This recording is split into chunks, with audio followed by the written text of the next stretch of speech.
simplest things you can do to make your WordPress blog secure.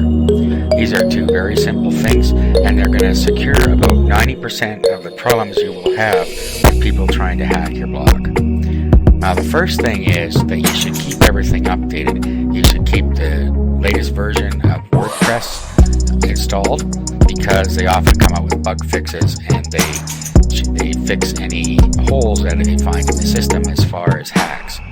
Also, any updates to plugins should also be installed, okay, for the same reasons.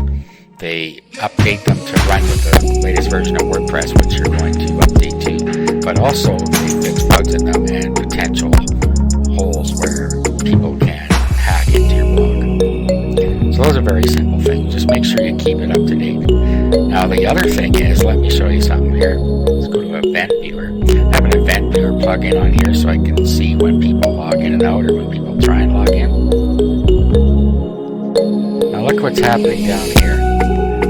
See all these user unknown admin? Now that's because I never use admin for a username. Now many people do, because it's the default for a lot of people is to use admin and then a password. So there are a lot of scripts out there that have been developed to go in and try and hack using admin and some passwords a lot of people like to use. So what you want to do is pick a different username.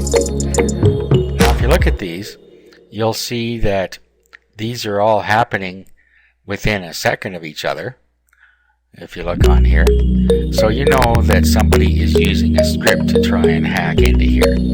So it's very important that you don't use admin. That's the number one thing that the scripts look for an exploit. Now, if you've already used admin for your username and you have a bunch of content on there already, all is not lost. You can quite easily attribute all your content to a different user. So what you have to do, I'm going to show you on a different blog here. That's just a test blog. What you do is you go to Users and you're going to add New.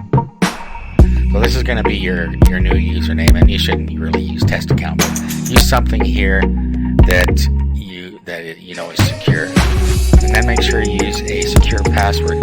This should contain numbers and capital and small letters, just to make it nice and secure.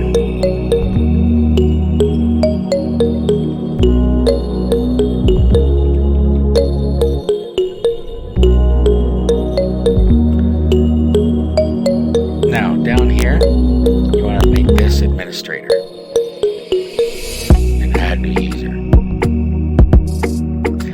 Okay, so what we're going to want to do now is we have to delete the old admin account and move all the content to the new admin account. So what we do is we go up here and we log out. Now we're going to log in with the new account.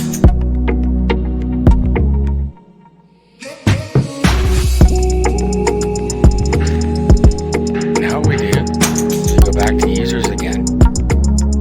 All users, and now we're going to delete the original admin account. Now, even if you already have a whole pile of posts and content assigned to the admin user, what you do is you click this second radio button here, then you find the account you set up as your new admin account, the drop down list. It's easy in this case because I only have one, but you would find it in here. And then you would just confirm deletion, and it will move all the posts from the admin account that you had before into your new account. So as simple as that, you've now got rid of the admin user and all of your content remains. So those are the two very simple things you can do to help make sure that your blog doesn't get hacked. Those are the two most common ways that people are going to get into it. Now, there are many other ways that you can secure your blog, but I just wanted to go over the two most common ones that are the easiest to fix.